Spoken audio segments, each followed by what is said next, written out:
नमस्कार विद्यार्थियों। आज हम वर्किंग कैपिटल मैनेजमेंट, जो कि मैंने पूर्व में इस अध्याय को चालू किया था, उसका पार्ट 3 ले रहे हैं। पहला जो हमने स्टार्ट किया था वर्किंग कैपिटल का, उसमें हमने मीनिंग देखा था वर्किंग कैपिटल क्या होता है, और उसके बाद में हमने दूसरे जो कंटेंट है उसमें वर्किंग कैपिटल का जो एस्टिमेशन है वो किस प्रकार से किया जाता है उसको हमने चालू किया था। और उसमें हमने एक ही विधि को पढ़ा था, ऑपरेटिंग साइकिल मेथड क्या है। बहुत ही इम्पोर्टेंट मेथड होता है कार्यशील पूंजी का अनुमान लगाने के लिए। मैं आपको वापस से मेमोरी रिकॉल करने के लिए बता दूं, कार्यशील पूंजी किसी भी व्यवसाय की वह पूंजी होती है जो कि दैनिक व्यवसाय के सामान्य कार्यों के संचालन के लिए किसी भी फर्म को उसकी आवश्यकता होती है। बिना कार्यशील पूंजी के व्यवसाय का जो रूटीन जो ऑपरेशन है, सामान्य जो संचालन है, वो संभव नहीं हो सकता। लेकिन इसके अंदर महत्वपूर्ण बात ये भी आती है कि इसका अनुमान भी एप्रोप्रिएट होना चाहिए। यदि कार्यशील पूंजी का अनुमान सही लगाया जाता है तो इसका तात्पर्य यह है कि एक फर्म अपने संसाधनों का सदुपयोग करते हुए जो है वह अपने व्यवसाय का संचालन कर रही है। लेकिन अगर कार्यशील पूंजी का अनुमान यानी उसका जो एस्टिमेशन है वो सही नहीं लगाया गया है या उसकी गणना सही नहीं की गई है, तो ऐसी स्थिति में अनेक बार फर्म को हानि उठानी पड़ सकती है। फॉर एग्जांपल, अगर उसने ओवर एस्टिमेशन लगा लिया और कार्यशील पूंजी का अधिक अनुमान लगा लिया तो पूंजी बेकार हो जाती है, यानी उसकी प्रोडक्टिविटी नहीं रहती और उस पर अगर वो जो है पैसा जो है उससे मिलने वाला जो रिटर्न है वो संस्था के लिए हितकर नहीं होता है। और अगर कम पूंजी का अनुमान लगा लिया तब भी वह अपने उत्पादन गतिविधियों को जो है या अपने दैनिक खर्चों की पूर्ति वो नहीं कर पाएगा, क्योंकि उसकी रिक्वायरमेंट होगी ज़्यादा लेकिन उसके पास में कार्यशील पूंजी होगी कम। हमने जब एस्टिमेशन ऑफ वर्किंग कैपिटल की बात की थी तो उसमें मैंने एक मेथड आपको करवाया था और वो मेथड था जो है ऑपरेटिंग साइकिल मेथड, परिचालन चक्र अवधि की जो विधि है। इसके अंदर क्या किया जाता है कि रॉ मटेरियल से लेकर के वापस कैश तक कन्वर्ट होने में कितनी अवधि लगती है विभिन्न स्टेज पर जो है, क्योंकि जितनी भी बड़ी बड़ी फर्में हैं वो प्रोसेस अकाउंट जो है या प्रक्रिया विधि को उत्पादन के लिए जो है लागू करती है। और इसमें मैंने बताया था परिचालन चक्र अवधि का मतलब ये है कि रॉ मटेरियल से लेकर के और वापस डेटर्स तक आने में जो है उसको कितनी अवधि लगेगी, उस समय तक कितनी कैश की आवश्यकता होगी। फॉर एग्जांपल, जैसा कि आप जानते हैं कि व्यवसाय में माल उधार पर भी दिया जाता है और ऐसी स्थिति में जो है फर्म है उत्पादन करने वाली उसे अन्य संस्थाओं से माल उधार में मिलता है। कितने समय जो है रॉ मटेरियल से लेकर के जो है वर्क इन प्रोग्रेस आने में समय लगेगा, वर्क इन प्रोग्रेस से फिनिश गुड्स में आने में कितना समय लगेगा, फिनिश गुड्स से डेटर्स जो है सेल्स में कितना समय लगेगा, सेल्स से डेटर्स जो क्रिएट होंगे वो कितने समय तक रहेगा और उसके बाद कैश कितने दिनों में आएगी। यानी पूरा साइकिल चलता है और इसका मतलब है कि जितने दिन तक ये प्रोसेस चलती है वो कार्यशील पूंजी एक प्रोसेस पर जो है उसकी रिक्वायरमेंट होती है। उसी प्रकार से अगर मान लीजिए उधार रॉ मटेरियल आया तो कितने दिनों के लिए एक फर्म को माल उधार मिला है। तो जब परिचालन चक्र अवधि को ज्ञात किया जाता है तो उसके अंदर इन सब की जो परिचालन चक्र का जो पीरियड होता है यानी जो समय होता है उसको जोड़ लिया जाता है और उसमें से जो क्रेडिटर्स हैं, जो हमारे लेनदार हैं जिनसे हमने माल खरीदा है, उन्होंने हमें कितने दिन की उधार दी है, वो कितने डेज आ रहे हैं, कितने दिन की भी हमें उधार मिली, उसको घटा दिया जाता है। तो उसके आधार पर हमें परिचालन चक्र विधि के आधार पर हम जो है वो क्या कर सकते हैं कि कार्यशील पूंजी का अनुमान लगा सकते हैं। उसके बाद आज हम 2 विधियों पर डिस्कस करेंगे। एक है forecasting of current asset and current liability method. देखिए, बहुत ही इंपॉर्टेंट मेथड माना जाता है और सबसे ज़्यादा उपयोग भी इसमें किया जाता है कि कार्यशील पूंजी का जो अनुमान है वो चालू संपत्ति और चालू दायित्वों का पूर्वानुमान लगाते हुए कार्यशील पूंजी की गणना करना होता है। और टंडन कमेटी ने इस विधि को सजेस्ट किया था और कहा था कि इस विधि को ही किसी भी फर्म को जो है कार्यशील पूंजी का अनुमान लगाने के इसका उपयोग किया जाना चाहिए। मैं आपको एक एग्जांपल के थ्रू बता रहा हूँ कि किस प्रकार से इसको किया जाता है। देखिए, जब आप इस एग्जाम्पल के द्वारा इसको समझेंगे तो इस विधि के अनुसार यदि हमें कार्यशील पूंजी का अनुमान लगाना है तो इसमें जो फॉर्मूला होता है वो होता है कि total current asset minus total current liability is equal to total working capital. यानी कार्यशील पूंजी का अनुमान लगाना है तो एक वर्ष जो है विशेष में कुल चालू संपत्तियों और कुल चालू दायित्वों के अंतर जो होता है वह उसकी क्या कहलाती है, कार्यशील पूंजी कहलाती है। मैंने यहाँ पर एक एग्जांपल आपके सामने लिया है और इसके दो पार्ट मैंने किए हैं, एक करंट एसेट है और दूसरा करंट लायबिलिटी। करंट एसेट की जब हम बात करते हैं तो सबसे पहले इसके सब पार्ट्स हैं। सबसे पहला आता है स्टॉक ऑफ रॉ मटेरियल, यानी ये चालू संपत्ति होती है और कच्चे माल का स्टॉक उसके पास में कितना, उसकी वैल्यू क्या है, सबसे पहले उसको लिया जाएगा। उसके बाद नंबर 2 आता है work in progress. Work in progress का मतलब है रॉ मटेरियल और फिनिश उसके बीच की प्रक्रिया, यानी जो कच्चा माल आपने जो लगाया है उत्पादन करने के लिए मशीन पर, जो अंडर प्रोसेस चल रहा है और अब तक वो फिनिश उसके रूप में कन्वर्ट नहीं हुआ है, वो बीच प्रोसेस में, वो कहलाता है वर्क इन प्रोग्रेस। इसके भी अलग अलग 3 पार्ट हो सकते हैं। रॉ मटेरियल के रूप में वर्किंग प्रोग्रेस कितना है, डायरेक्ट लेबर के रूप में वर्किंग प्रोग्रेस कितना, ओवरहेड। ओवरहेड में क्या आता है, फैक्ट्री ओवरहेड आ सकते हैं, ऑफिस ओवरहेड आते हैं, सेलिंग एंड डिस्ट्रीब्यूशन ओवरहेड होते हैं। ये हमारे डायरेक्ट कॉस्ट के पार्ट नहीं होते बल्कि इसको इनडायरेक्ट कॉस्ट के रूप में किया जाता है और इसका टोटल आप लगा लीजिए तो ये आपका वर्क इन प्रोग्रेस के रूप में जो इसका मूल्य है वो आ जाएगा। तीसरा आता है स्टॉक ऑफ फिनिश्ड गुड्स।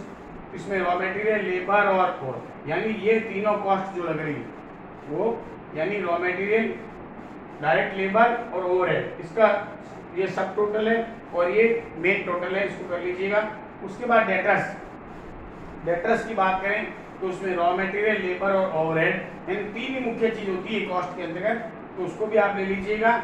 और पेमेंट इन एडवांस, यानी अगर आपने कोई भुगतान अग्रिम कर दिया है तो वो चालू संपत्ति गिनी जाती है, उसको भी इसके अंदर क्या कर दिया जाता है, ऐड कर दिया जाता है।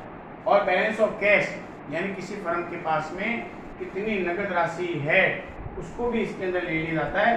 तो ये हमारी बन जाती है टोटल एसेट। तो टोटल एसेट के लिए क्या क्या लेंगे, stock of raw material, work in progress, stock of finished goods, debtors, payment in advance अगर कोई दिया हुआ है तो, और बैलेंस ऑफ कैश जो कि हमेशा रहती है, जो कि हमें पता लग जाती है कि हमारे पास में कितनी कैश है, और उसको टोटल कर लीजिए, that is all called the current asset. And B part current liabilities.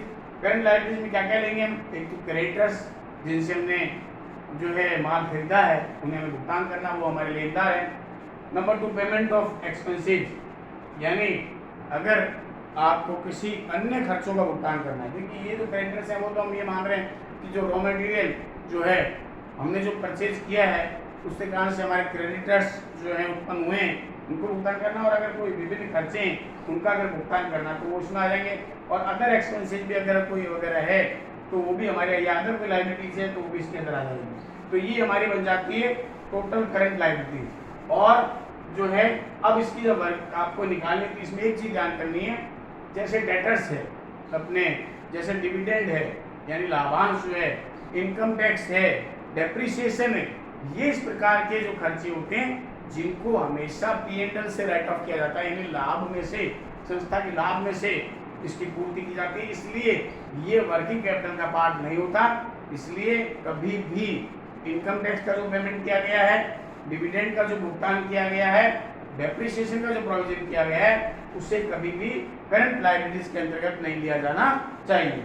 और इस प्रकार से जब आप नेट वर्किंग कैपिटल निकालोगे तो इसको क्या करेंगे, ए माइनस बी। ए का मतलब द टोटल करंट एसेट हो गया और बी का मतलब द टोटल करंट लायबिलिटीज हो गया, और इसके अंदर से अगर ए माइनस बी कर दें तो ये हमारी क्या आ जाती है, वर्किंग कैपिटल यानी कार्यशील पूंजी आ जाती है। देखिए ये जो मेथड है करंट एसेट और करंट लायबिलिटीज का जो मेथड है, ये आप जब फंड फ्लो स्टेटमेंट पढ़ेंगे उसमें आपको ये पूरी विधि वहाँ पर काम में लेनी पड़ेगी, क्योंकि वहाँ पर आप statement of change in working capital बनाओगे, क्योंकि फंड फ्लो एंड कोष प्रभाव विश्लेषण उसके अंदर आपको मुख्य रूप से जो आवश्यकता होती है 2 चीज़ों की होती है।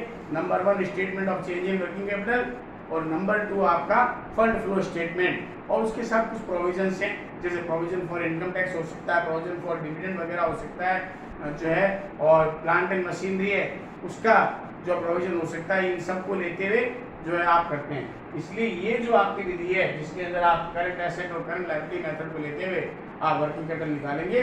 इसका उपयोग आपको फंड फ्लो स्टेटमेंट यानी कोष प्रवाह जो विश्लेषण है उसमें भी आपको करना पड़ेगा। उसके बाद अंतिम जो इसकी एस्टिमेशन की विधि है वो है प्रोजेक्टेड बैलेंस शीट मेथड। इसको प्रक्षेपित चिट्ठा विधि भी कहते हैं। इसको किस प्रकार से ज्ञात किया जाता है? इसके अंदर क्या किया जाता है कि जो पिछली बैलेंस शीट है उसके आधार पर आगामी अवधि के लिए चिट्ठा तैयार किया जाता है। और कैसे किया जाता है? इसके अंदर कैश को छोड़ दिया जाता है, कैश को नहीं लिया जाता। Cash is also part of the current asset. उसके अलावा जो भी है जैसे रॉ मटेरियल है आपका या फिनिश गुड्स के रूप में जो आ रहा है, वर्किंग प्रोग्रेस में आ रहा है, डेटर्स आ रहे हैं, ये जितने भी जो कि करंट एसेट के पार्ट माने जाते हैं उसमें अनुमान लगाते हुए कि गत वर्ष के आधार पर आगे इसकी एडिशनल रिक्वायरमेंट क्या रहेगी, स्टॉक के संदर्भ में, डेटर्स के संदर्भ में हमारे डेटर्स कितने हो जाएंगे, उसके बाद हमारा रॉ मटेरियल के लिए जो है हमारा उसमें हमारे की वो हो जाएगी।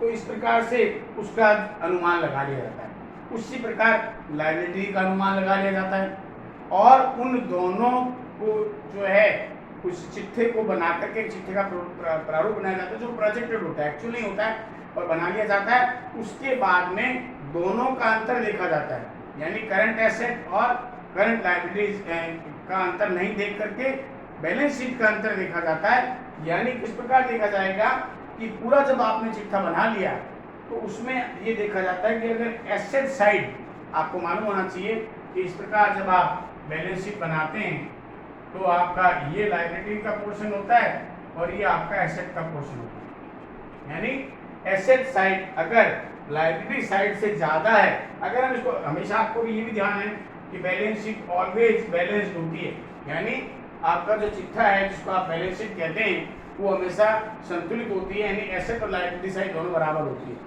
लेकिन अगर दोनों में अंतर है, यानी एसेट साइड का योग लायबिलिटी साइड के योग से अगर ज़्यादा है तो आपको समझ लेना चाहिए the difference between the asset side minus liability side, ये आपका क्या कहलाता है? बैंक ओवरड्राफ्ट कहलाता है, बैंक अधिविकर्ष। और बैंक अधिविकर्ष का मतलब क्या होता है? जब फर्म को, किसी भी फर्म को, उत्पादन करने वाली संस्था को जब किसी बैंक के द्वारा उसकी साख या गुडविल के आधार पर उसकी जमा राशि से अधिक राशि निकालने की अनुमति अगर उसको दे दी जाए खाते से, that is called the bank overdraft. तो इसका मतलब है अगर एसेट साइड ज़्यादा आ रही है, लायबिलिटी साइड कम है, तो इसका मतलब बैंक ओवरड्राफ्ट होगा और उसको आप बैंक ओवरड्राफ्ट के रूप में दर्शाते हुए आप जो है वो बैलेंस शीट को पूर्ण कर सकते हैं। अगर मान लीजिए अगर ऐसी स्थिति है कि अगर एसेट साइड का योग कम है, लायबिलिटी साइड का योग ज़्यादा है, तो the difference between the liability side minus asset side जो आपका होगा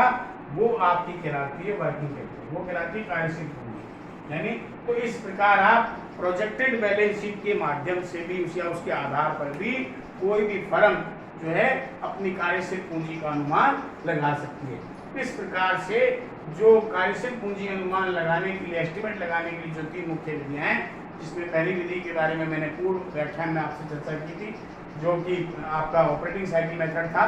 नंबर 2 हमारा forecasting of current asset and current liability method है जो कि सबसे मोस्ट एप्रोप्रिएट मेथड माना जाता है, जिसका उपयोग जो है न केवल कार्यशील पूंजी के इस अध्याय में किया जाता है बल्कि इसका उपयोग जो है वो कोष प्रभाव विश्लेषण में भी किया जाता है, क्योंकि कोष प्रभाव विश्लेषण का भी मुख्य पार्ट माना जाता है। और प्रोजेक्टेड बैलेंस शीट मेथड के आधार पर प्रक्षेपित चिट्ठा विधि यानी एक अनुमानित जो है चिट्ठा बना करके जो है बैलेंस शीट बना करके उसके आधार पर भी कोई भी फर्म जो है अपने कार्यशील पूंजी का अनुमान लगा सकती है। अगला जो हम इसके बाद का जो हम टॉपिक लेंगे कल, उसके बारे में हम आगे कार्यशील पूंजी को प्रभावित करने वाले कौन कौन से तत्व हैं, किसी भी फर्म के लिए कार्यशील पूंजी कितनी होनी चाहिए, उसकी ज़्यादा होनी चाहिए कम होनी चाहिए, उसके बारे में हम अगले अध्याय में चर्चा करेंगे।